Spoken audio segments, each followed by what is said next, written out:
One of the most fascinating things about All in the Family is that the show somehow became a massive hit partly because audiences were not all watching the same comedy. They were technically seeing the same scenes, hearing the same arguments, laughing at the same moments, but emotionally they were experiencing completely different shows. And nowhere is that more obvious than in the endless debate surrounding Archie Bunker himself. Were the people cheering for Archie actually in on the joke? Or were some viewers watching a satire of prejudice, while other viewers were simply enjoying hearing their own frustrations spoken out loud on television for the first time? Honestly, I don't think there's one clean answer to that question. And maybe that's why the show still feels so psychologically interesting decades later. Because the series accidentally exposed something uncomfortable about audiences themselves. People do not always interpret comedy the same way. I always think about those classic living room scenes where Archie starts reacting to social change like somebody personally rearranged the universe without asking permission first. The setup usually feels deceptively ordinary. Archie comes home from work tired and irritated, tries creating a warm evening because she already senses tension in the air. Mike and Gloria walk into the room carrying younger ideas shaped by protest movements, civil rights conversations, feminism, anti-war politics, and a rapidly changing America. Then somebody says something small, a comment about race, a political opinion, a cultural shift, and suddenly the room becomes emotionally electric. Archie stiffens immediately because he experiences disagreement as disrespect. Mike leans forward because he sees silence as surrender. Gloria starts looking emotionally exhausted before the argument even fully begins. Quietly tries protecting the atmosphere while everybody else turns the evening into ideological combat. And audiences laughed. Millions of them. But the reasons people laughed were often very different. That's the part I think makes the series historically fascinating. Some viewers laughed because Archie's worldview looked painfully outdated and insecure. They saw the show exposing prejudice through absurdity. Every defensive reaction Archie had revealed fear underneath it. Fear of social change, fear of irrelevance, fear that the country no longer valued people like him. Those viewers understood the satire immediately. But other viewers saw Archie completely differently. They saw a working-class man frustrated by cultural elites, confused by changing social rules, and constantly attacked for saying things older generations once considered normal. They identified emotionally with his anger and defensiveness. And honestly, the show itself created enough emotional complexity that both reactions became possible simultaneously. That's incredibly unusual for television comedy, especially in the early 1970s. Before All in the Family, sitcoms generally tried making audience interpretation simple. Heroes behaved like obvious heroes. Lessons became emotionally clear before the episode ended. Television networks preferred safety because safety kept advertisers calm and audiences comfortable. Then this series arrived and trusted viewers to navigate contradiction on their own. That changed television permanently. Because Archie isn't written like a straightforward villain.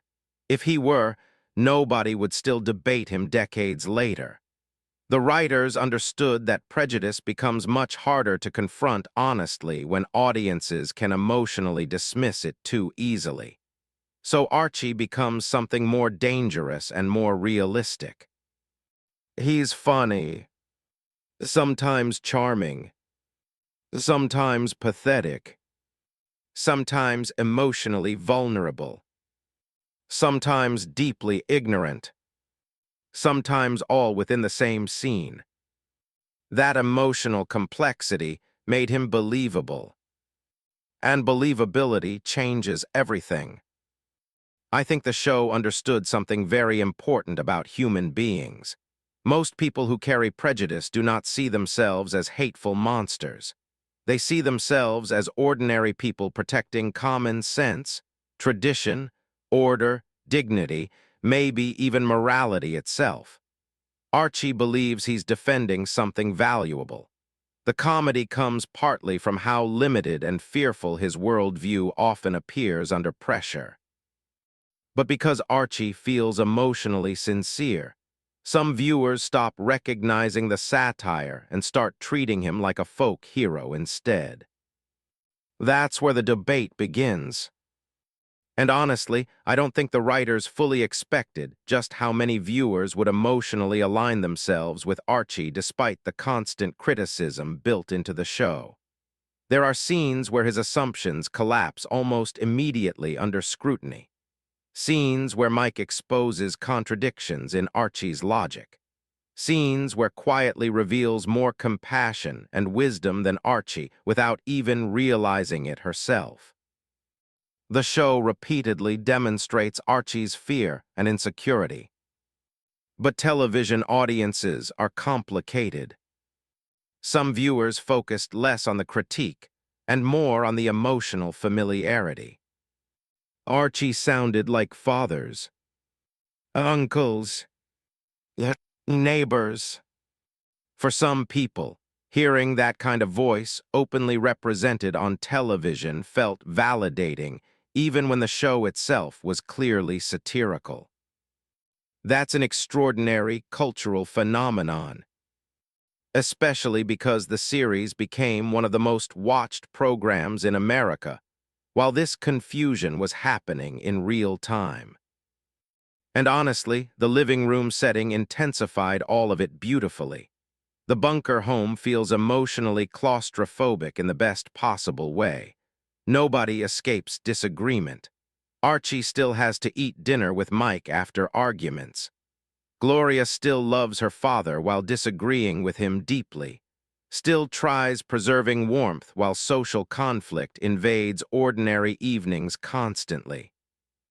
That intimacy makes the conversations feel real instead of theatrical, which means viewers emotionally relax into the scenes before fully realizing the show is criticizing attitudes they may personally recognize.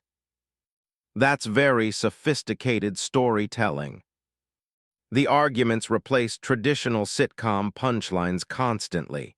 Instead of setting up obvious jokes, the series builds tension slowly.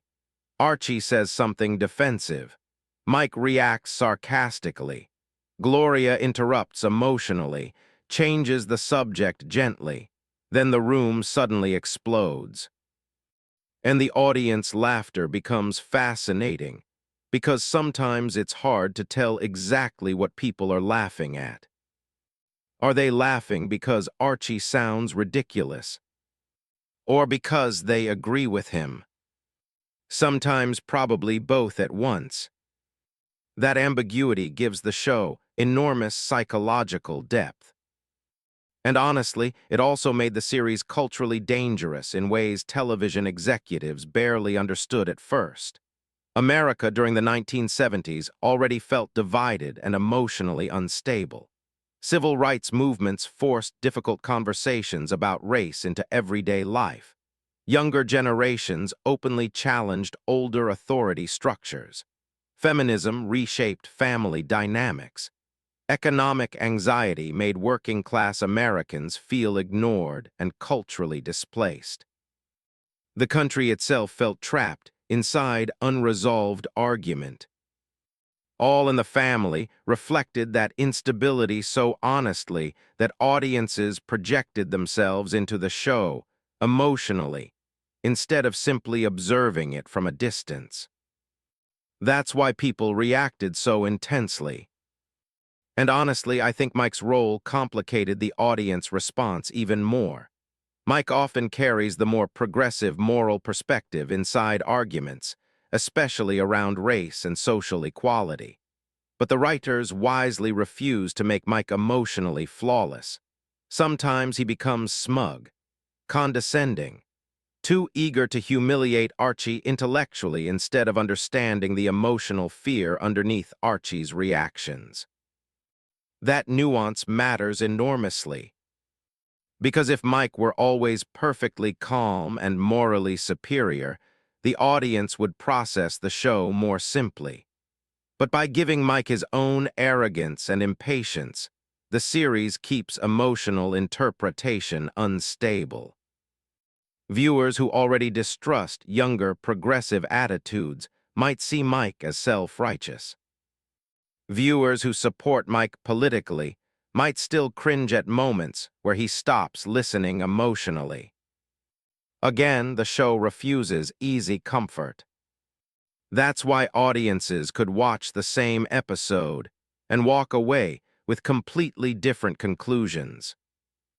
I think becomes the emotional center that reveals the true heart of the series more clearly than anybody else. Bunker constantly restores humanity to conversations threatening to become emotionally toxic. She often lacks political sophistication, but she instinctively recognizes pain and loneliness better than anyone else in the room. There are scenes where Archie becomes aggressive or dismissive, and quietly softens everything through kindness rather than ideology. That contrast matters.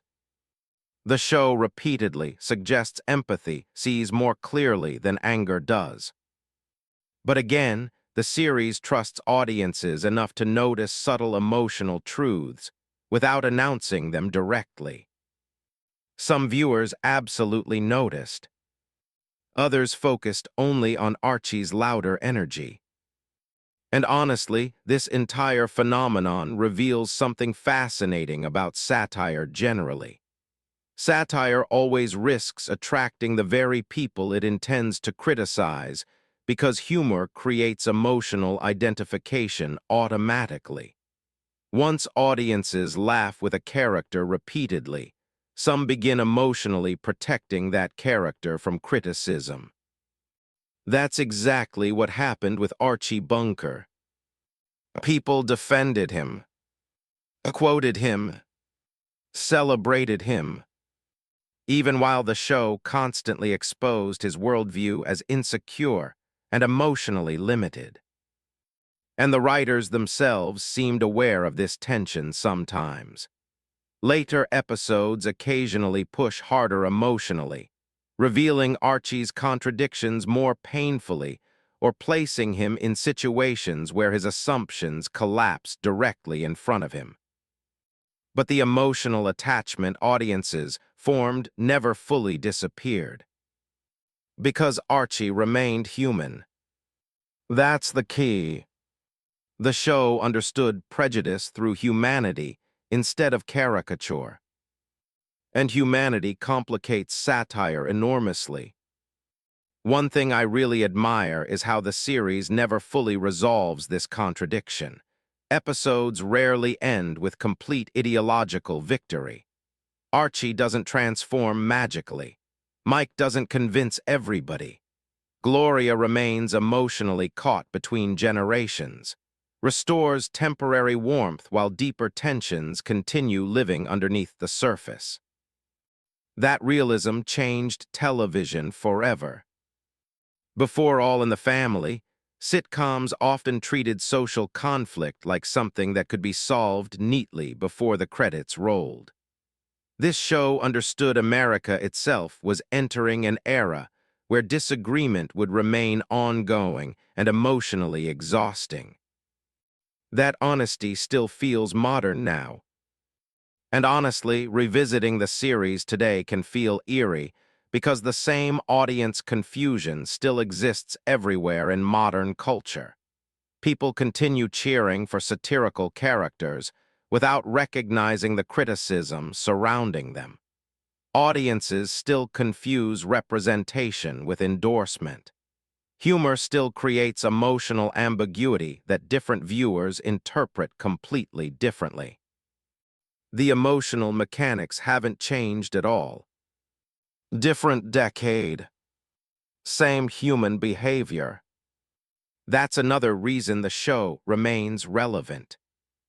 It wasn't only exposing prejudice and generational conflict. It was exposing how audiences process storytelling itself. And maybe the deepest irony is that the viewers who cheered hardest for Archie may actually prove how realistic the character became. People rarely defend purely artificial bigots.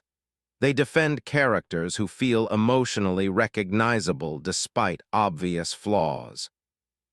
Archie felt real enough that audiences projected themselves into him. That's powerful writing. Dangerous writing, too. But maybe the show could only become this culturally important by risking that misunderstanding. Simpler satire would have been safer. Clearer moral instruction would have created less confusion. But it also would have created less truth. Because real people are contradictory, fear and humor coexist, prejudice and vulnerability coexist, love and ignorance coexist. All in the Family trusted audiences enough to sit inside that discomfort without easy answers. Some viewers understood the joke completely. Some viewers absolutely did not. And honestly, the fact that people still argue about which group was larger might be the strongest proof of how deeply the show understood America in the first place.